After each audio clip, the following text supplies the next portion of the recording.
Hello, my name is Chloe, welcome to my channel. Today I'm bringing to you my TBR for the final book support group.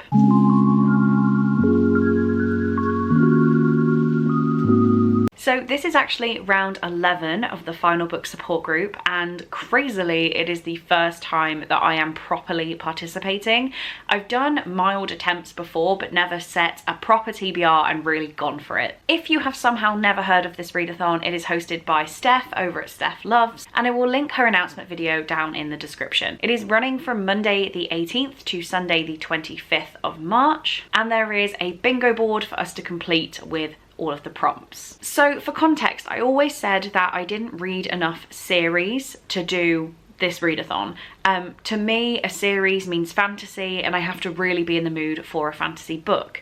That has changed a little over the past year or so, and I'm also realizing how many romance series there now are, or contemporary books that are linked together. So I have decided that my perception of not reading series was definitely wrong. I tried to set a TBR for the entire board, and I did it very, very easily. So I'm just going to work you around the bingo board in the way that my eyes read the prompts, tell you what I'm planning on reading. Clearly I have set a book for every single prompt. I'm sure that you can double up, but I like to be a bit silly and challenge myself to read everything. So we have 6 books here to read in a week, some of which are pretty damn chunky, and we'll just see how it goes. So the first prompt is to read a TBR Vet. So I've gone for Untamed by PC and Kristen Cast. This is book number 4 in the House of Night series, which I read as a teenager, and I've been slowly working my way through rereading them. I really can't tell you much about this book without spoiling anything from the first couple, but we're following Zoe Redbird, who has been marked as a fledgling vampire. In this version of our society, that means that you get sent to the House of Night, which is a school for fledgling vampires, teaching them everything they need to know to complete the change.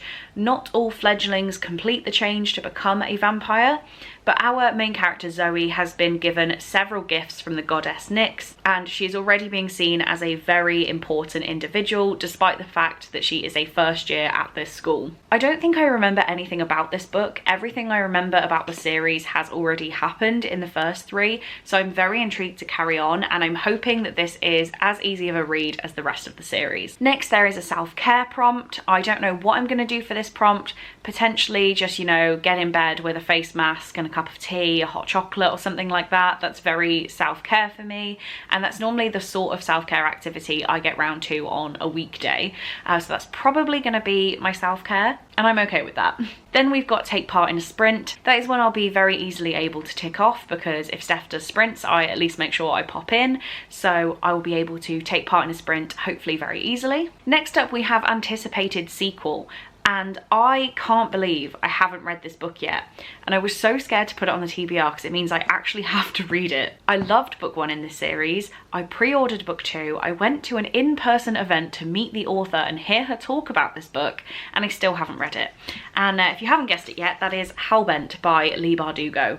This is book 2 in the Alex Stern series, which I loved Ninth House, book 1, with my whole chest. I don't know why I'm putting this on my TBR for a readathon. It is 500 pages of fantasy, but I really want to give this a go and enjoy it properly. So without spoiling anything from book 1, we are following Alex Stern, who is on scholarship of some sort to Yale University, where she is kind of a watcher over the secret societies to make sure they don't do anything they're not supposed to be doing.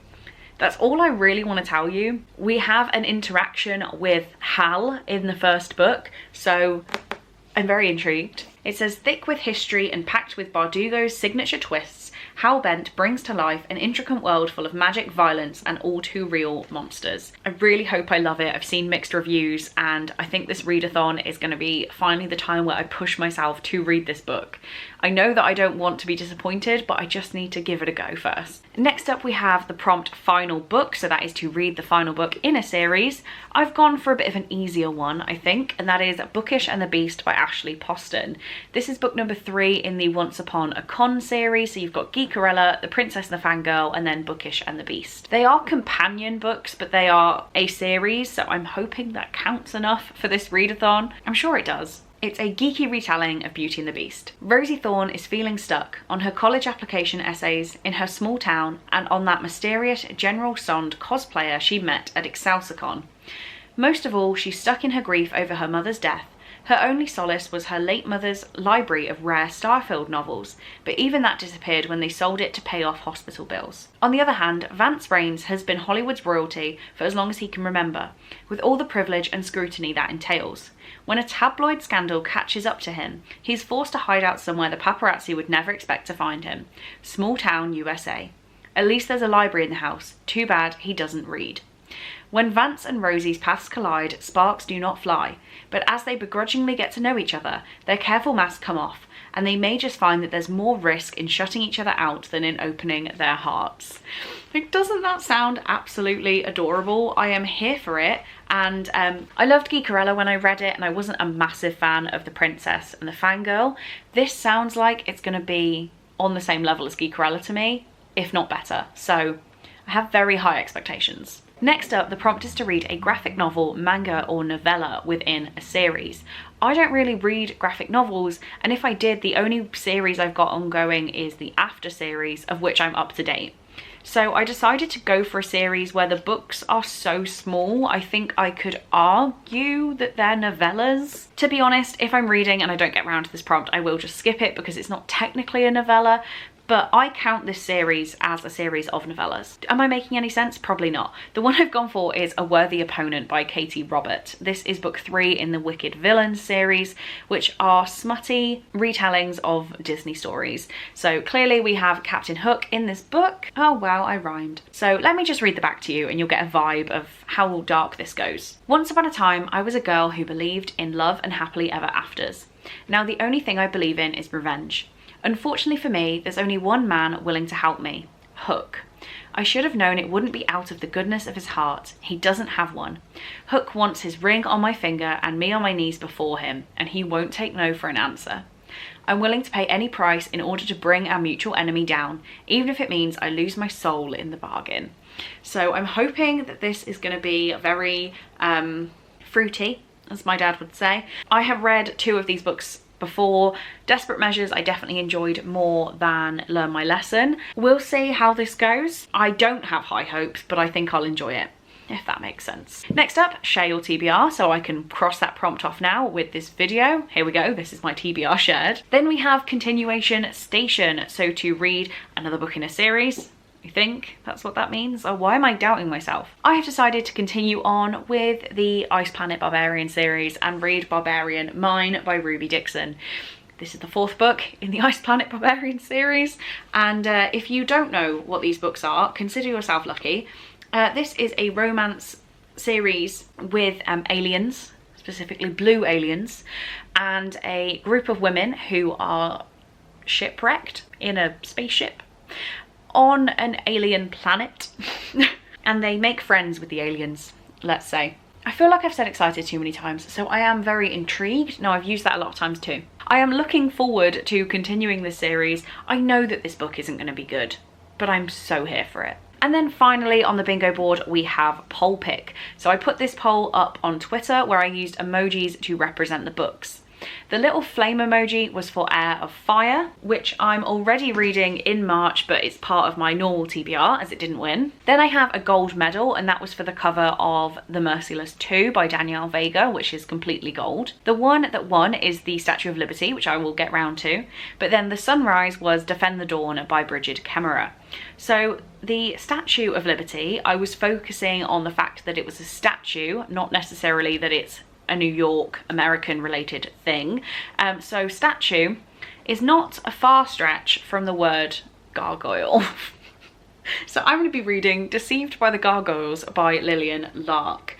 I have read the first book in this series, or this is the first, and I've read the second, which is Stalked by the Kraken. I think the Kraken came first, and it is a love bathhouse monster romance. I'm just going to read it to you. I just am. A curvy librarian looking to start a family, a clan of gargoyles, and the deception that starts it all. My family has always found me lacking, from the way I dress, how I look, to the type of magic I have. My family name is full of pomp and prestige, and I want nothing to do with it. I'm a witch that knows how to set a goal, and I have one in mind. I want a real family. Dating is a travesty. All the suitors I meet are looking for a connection to the family name I left behind. I need help. Enter the matchmaker. It seemed too good to be true that I can give her the list of traits I want in a partner and have my deepest desire answered, but I'm out of options. Love comes along in the most unexpected ways. From the first moment I meet Elliot Bramblewick, I have hope. But he's tricky. I'm not expecting him to be hiding 2 other mates who are as alarmed and intrigued by my presence as I am by theirs. He thinks I'm a perfect fit for them, but can I open my heart and discard my list long enough to see if this is the family I am looking for? None of my lists and plans prepared me for being courted by 3 gargoyles. That's the series I'm going to be continuing. I don't think I have many words for that. So here we go, we have a chunky TBR for just a week. I can't believe I am even suggesting that this is possible, but I'm gonna give it my best go. Thank you to Steph for hosting this readathon. I am really looking forward to taking part in it, and I have all of my fingers crossed that I can make some good reading progress through my series. Remember, all of the information will be linked down in the description if you need to go and check out my TBR for the rest of March, or obviously if you need to go over and check out the announcement video so that you can take part yourself. For now though, that is all I have time for, so thank you very, very much for watching this video. I really do hope you enjoyed it, and I will see you in my next one. Bye!